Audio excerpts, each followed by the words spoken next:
Everybody want a nigga dead. Soon as I am born, I'm in debt. That's why I keep running from the feds.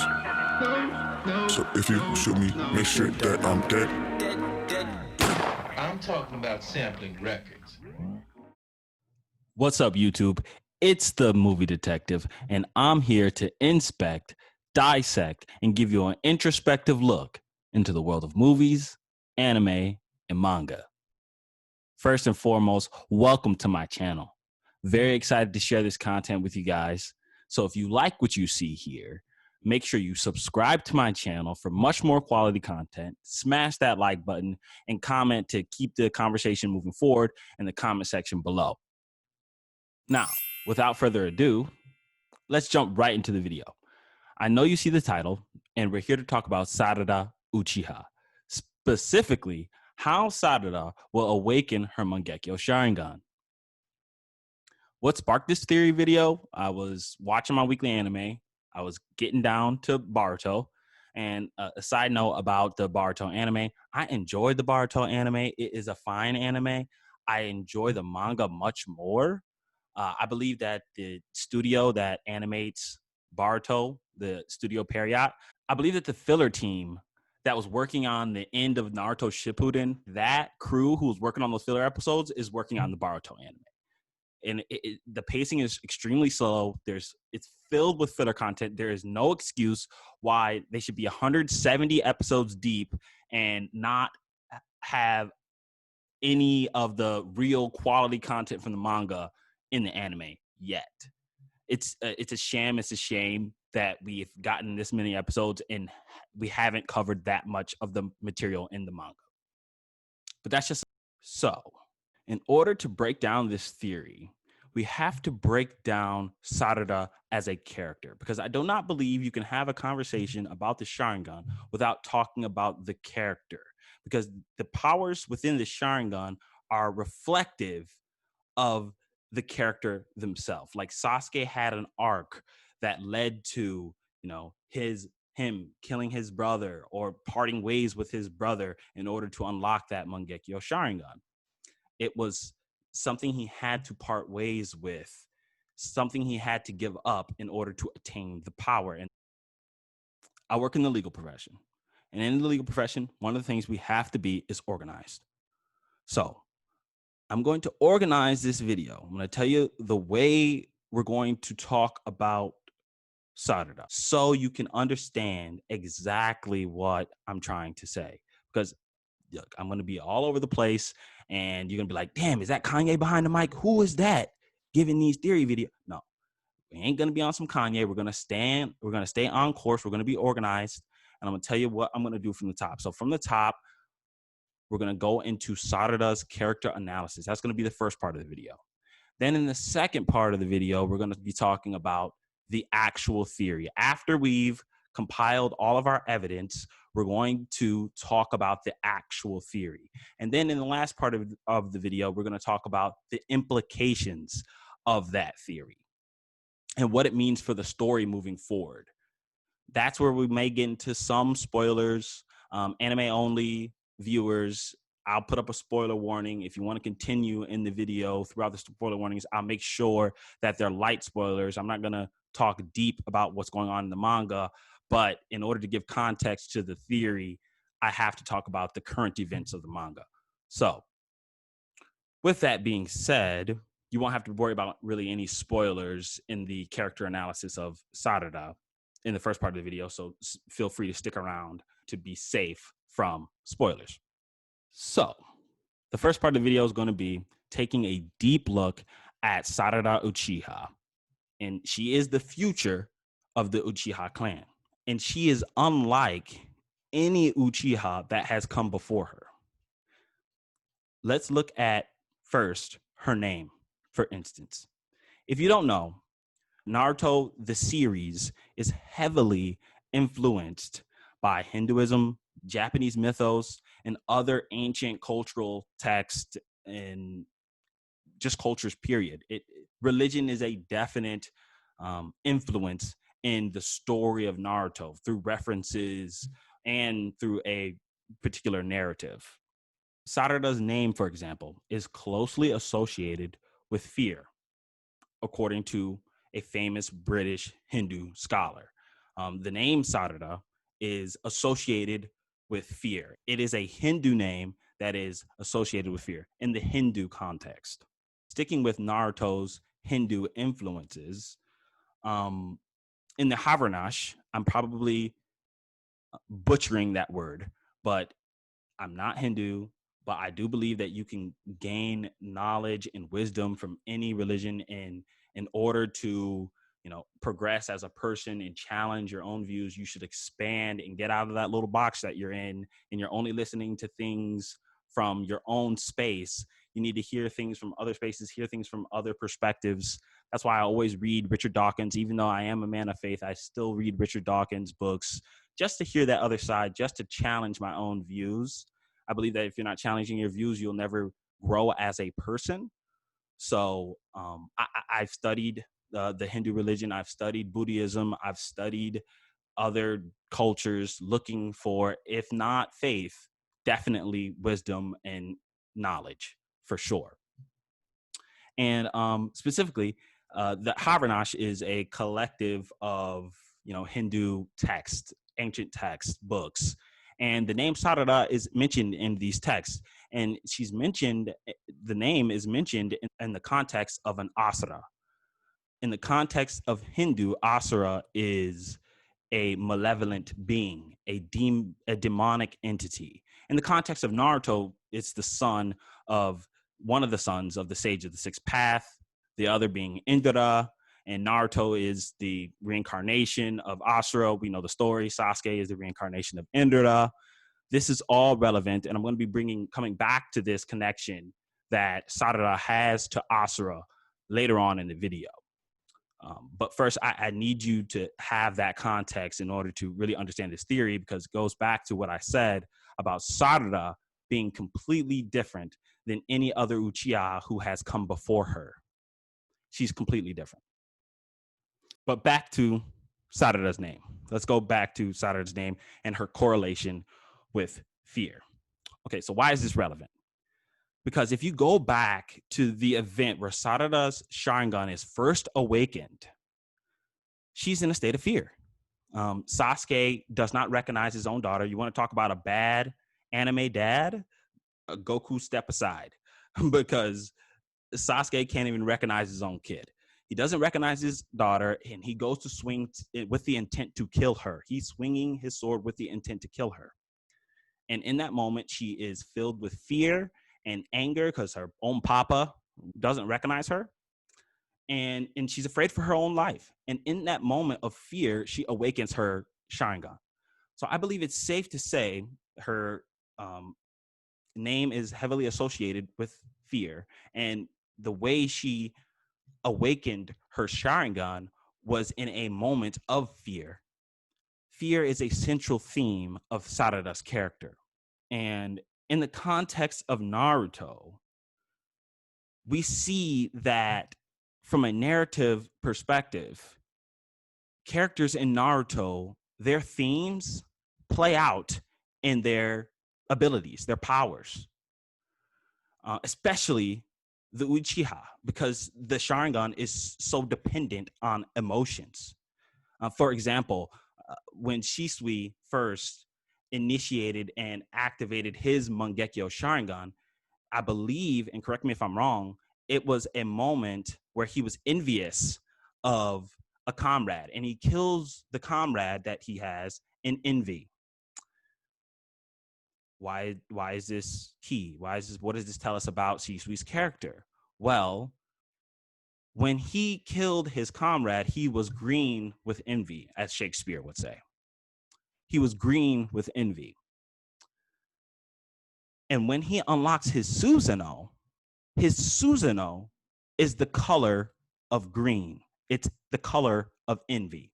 So a central part of his character, the envy that he was feeling in that moment, came out expressively in the story. So it's clear that the themes associated with the characters have implications to the story. And Sarada, her central theme, in my opinion, is fear. That is why I believe her Mangekyou Sharingan, when she activates her Susanoo will be yellow. Because yellow is a color that is closely associated with cowardice, with fear. I'm not calling Sarada a coward, quite the opposite. I'm saying we all have, things that we are afraid of. No one is just fearless. Okay, we all fear something. And when we are in a state of fear, how we react to that situation is determinative of how strong we really are. And I believe we're going to see how strong Sarada really is when she is put in a situation where she must overcome her fear. But I do believe her Susanoo will be yellow because yellow is highly associated with the theme of fear. Let's get back to Sarada's character analysis because it's more than just her name. It's not like I'm going to just base my whole theory off of her name. No, it goes a little bit deeper than that.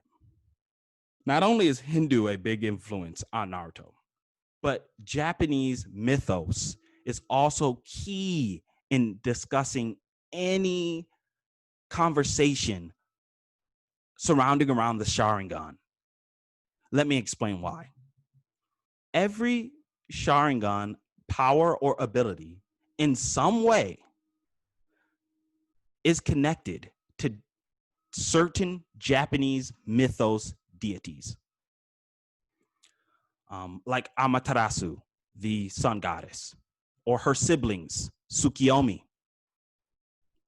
and Susanoo. And they were all children. So Amaterasu, Tsukiyomi, and Susanoo were all children of Izanagi and Izanami. And these are all Sharingan-specific abilities. Okay.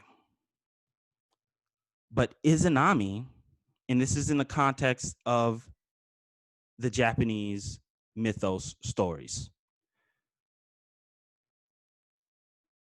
Izanami and Izanagi had a fourth child. So there are three children who got most of the attention: Amaterasu, Tsukiyomi, and Susanoo. But there was a fourth child. And that fourth child is Hiroku. Why is Hiroku, the rejected child, important? Because I believe Sarada's abilities will be closely tied to this deity. Hiroku is the only deity that has not been mentioned in the story through the context of a Sharingan ability. Hiroku is one of the 7 gods of fortune.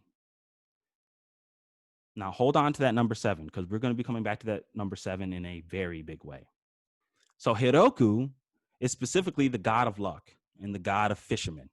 And the god of fishermen is seen to bring prosperity because he feeds the people around him, serving him, praising him. Okay.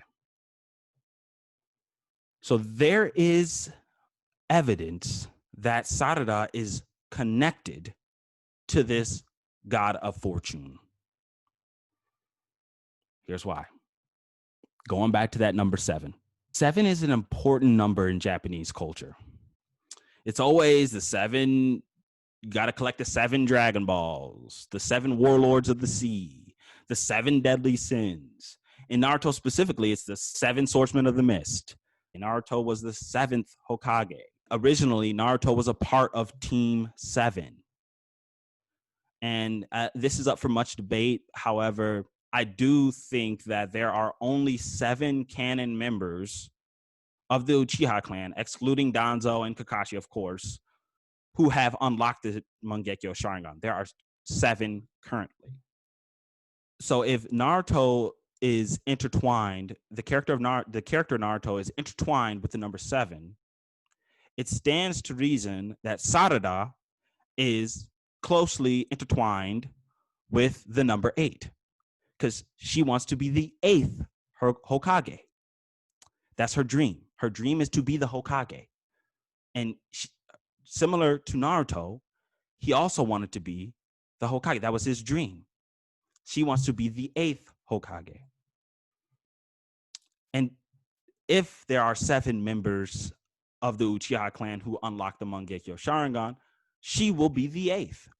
It's clear that the number 8 and Sarada have some sort of correlation, if not connection completely. Now, let's look at the number 8 in Japan. It's considered a lucky number. Why is it considered a lucky number? Because 8 is associated with prosperity. Okay, are we starting to see the connection here? So it's Sarada being the 8th Hokage, and the number 8 is associated with luck and prosperity. Who does that sound like? Hiroku, one of the 7 gods of fortune, the god that represents prosperity. Now, Hiroku was different from any child born from Izanagi, which is why I believe Sarada will unlock her Mangekyou Sharingan in a completely different way than any Uchiha that has come before her. Now, let's go back to that Hindu reference of Ashura, the malevolent demon entity. And in the context of Naruto, one of the sons of the sage of the 6 paths. Now, going back to that connection, Sarada, I believe, because her name in these Hindu texts, she represented an Asura. I believe what the writers are trying to tell us is that Sarada is now the one who is connected to Asura in the story, in the context of Naruto. So I believe Sarada is the reincarnation of Asura. Stay with me here. Sarada wants to be Hokage. Naruto wanted to be Hokage. It makes sense that she is the reincarnation and has the spirit of Asura inside of her. So Naruto and Sasuke, when they, finally broke the cycle of hate between the 2 brothers, Asura and Indra, they didn't necessarily end the cycle. The cycle continued, but with a twist. So now Boruto wants to be more like Sasuke. So Boruto is the reincarnation of Indra, and Sarada is the reincarnation of Asura. So it just flipped. And it makes sense because Boruto wants to walk the path of Sasuke. He doesn't want to be Hokage. He doesn't want to be like his dad. He wants to be more like Sasuke. He wants to be the shadow Hokage working from behind the scenes. He wants to be a badass ninja. And Sarada wants to be more like Naruto. She wants to be the Hokage. She wants to smoke. She wants the job. She said, I'm the one for the job.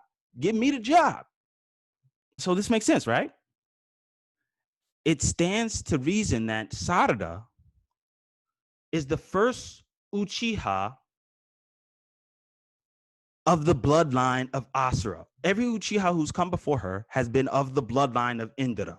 Madara was another reincarnation of Indra, not Asura. But Sarada is the reincarnation of Asura. So I believe that not only will she unlock the Mangekyou Sharingan in a very different way, I believe that she will also naturally be able to awaken the Rinnegan at some point in her life. She won't need to go through the Senju DNA and all that yada yada. No, none of that. She'll be the first Uchiha to naturally awaken the Rinnegan due to her ties for being the reincarnation of Asura.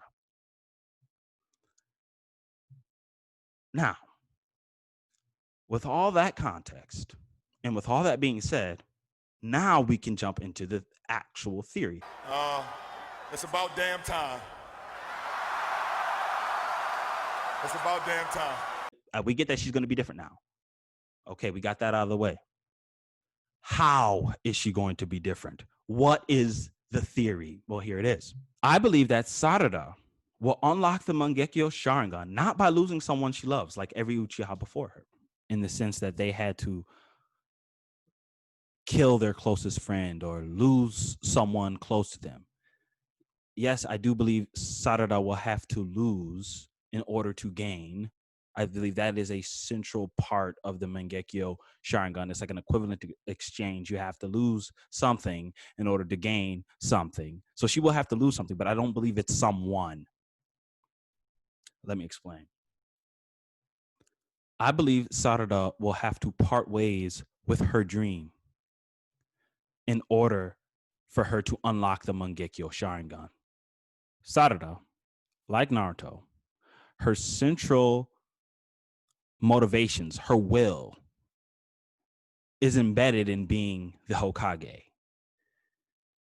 That is the something that she wants the most. She wants to be the Hokage. Naruto, and early on in the series, all he talked about was wanting to be the Hokage. Sarada is the same in the sense that she has set her life, set her plan on being the Hokage. Now, this is where we get into light spoiler territory, especially if you're caught up on the recent events of the manga. But even anime-only viewers, you will understand what I'm saying because you saw the first episode. So in the first episode of Boruto, Kawaki says to Boruto, "I'm going to send you the same way as the seventh." Now, what does that mean? Does that mean Naruto is dead? Does that mean Sasuke is dead? Does that mean, wait, who's dead and who's alive? The Hokage monuments the Hokage monument looked like it was in shambles and destroyed. The village, and this is where we get into the manga spoilers a little bit, light spoilers, just giving you a warning. In the manga, we know that there is a certain event happening in the village right now. The village is under attack right now. Spoiler alert. Now, the implications of that battle. If there is no village for Sarada to lead, she will not be the 8th Hokage. She cannot be the 8th Hokage. And I do believe she will be forced into that situation where there won't be a village for her to lead because the village will be gone. Except this time, unlike in the Pain Invasion arc, there will not be any Rene rebirth. When people die this time, I think they're going to stay dead.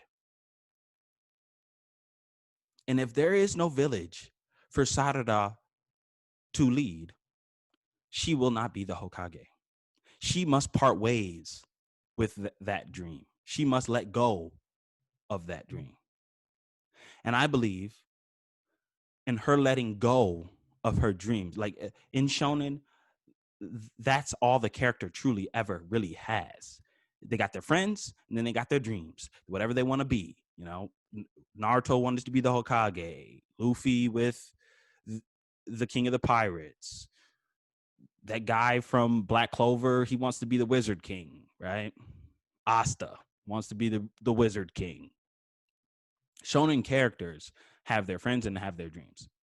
Now, if Sarada were to have her dream stripped away, stolen from her, I believe this is interesting for a shonen character. I believe this is interesting for a character in the Boruto series, and I believe will be an interesting trigger to trigger her Mangekyou Sharingan. Now, it's not just her having to part ways with her dream. It's a two-part step. It's her having to part ways with her dreams and then having to confront the person who caused those dreams to disappear, overcoming her fear. Because, I mean, look, if this person is strong enough to defeat Naruto, Sasuke, send the village to hell, it stands to reason you may be afraid of this person. This person is no joke, and you may not be strong enough at that moment to face him. You have to get stronger, and then you have to go face your fears. I believe this is a nice character arc for Sarada. Now, we got the theory. That is the theory. Let's move on into the third and final part of the video, which is the implications of the theory moving forward for the story. I think that Sarada has the most potential of any character in Boruto. I think that she can become stronger than, and she probably will be stronger than Boruto, just off the simple facts of she is an Uchiha, and she's going to have hacks Uchiha abilities. Her powers will be OP, overpowered. She's going to be that GOAT of the series. You have to be in order to be a Hokage. You can't be a scrub. You have to be a top tier shinobi. And I believe she will be a top tier shinobi. Now, as for the implications of the story moving forward and why this will be a smart decision for the writers in terms of a story structure standpoint, and why this will be a smart decision for the writers to go down this path, is because it would give us a fresh take of a shonen character. And one minor point as well, I do not like how in certain anime and certain manga, the stakes of death are gone. I don't think that should be in any story. Like with Dragon Ball, I felt like that was the worst way they could possibly take the story, when they just revived everyone back with the Dragon Balls, or when Naruto just revived everyone back after the Pain Invasion arc with Nagato using the Rene rebirth. I feel like those are weak in terms of character development, in terms of actual narratives. I don't believe that those are good storytelling tools. And I believe that if you send the character of Sarada through this tragic, traumatic event of losing the entire village, or losing most of the village, and she realizes that she can't be the 8th Hokage because there is no village to be the Hokage of, I believe this will be a fresh path to send down a shonen character. Now, I mentioned earlier that I believe that Sarada is Asura's reincarnation. Does that mean she will be able to unlock the Rinnegan naturally in her lifetime? I do believe that, and I will be making a video about Sarada again concerning that very topic.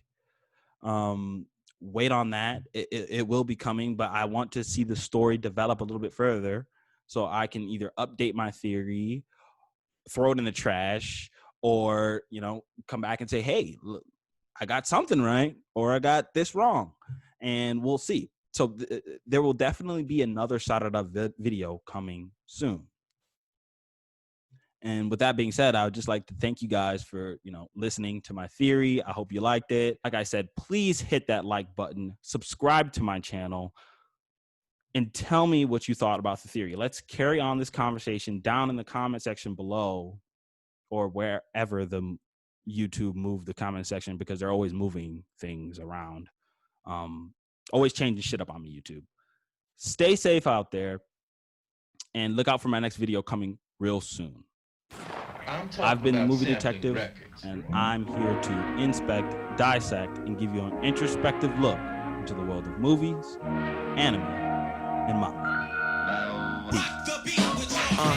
Hopped in the booth, nigga, tell me what the word is. I won't sign a deal, they can't tell me what my worth is. My team deep, think my corpse is back. They say that real rap is dead, I think rap is back. Think that they lied to you, I got my finger on a pulse. Single for a little, oh that's little more than lost. Usain Bolt these jokes like relays, and in slow motion catch the laugh on a replay. Just to tell you how I really feel, tell you how I feel inside. Do this for the feeling when you really die. I told my niggas take the cap off that, pack it backwards, I might just have to backpack rap. Used to be scared just to play my music compared to the ones that do it. Wanted to be the best and see the future that I influence, and now I'm looking up.